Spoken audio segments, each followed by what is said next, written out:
Ekibiina ki UPC kinenyeza gavumenti ya kuno okulema okussa ensimbi mu nsonga zigasiza abantu awamu wabula n'eddiibudde ensimbi mu kuyamba abantu ssekinnoomu ekitakasa ggwanga.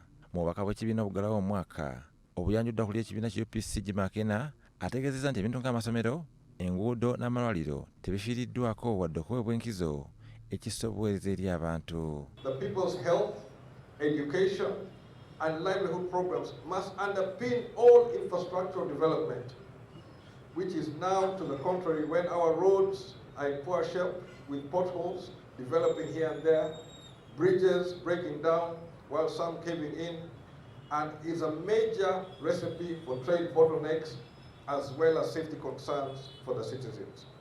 Akena agamba nti embeera z'Abannayuganda zongedde okuggwa ekisaana okusalira amagezi mu bwangu ddala. Agamba nti embeera y'abavubuka, ebbula ly'emirimu ssaako obutale bw'ebirime okuggwa y'emu ku nsonga ezisinza okussa embeera z'abantu mu bitundu eby'enjawulo ng'esaana etunulwemu.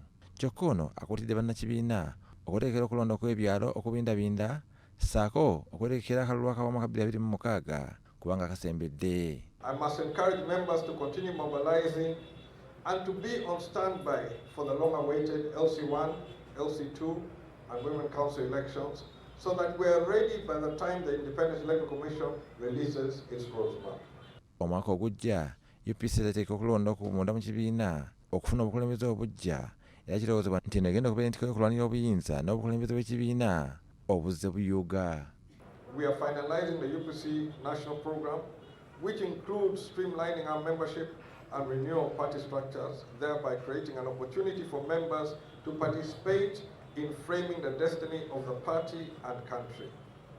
I encourage all potential members to show up, be active in their respective branches, and offer themselves for various electoral positions. Robert Mwanje, BBS Telefina.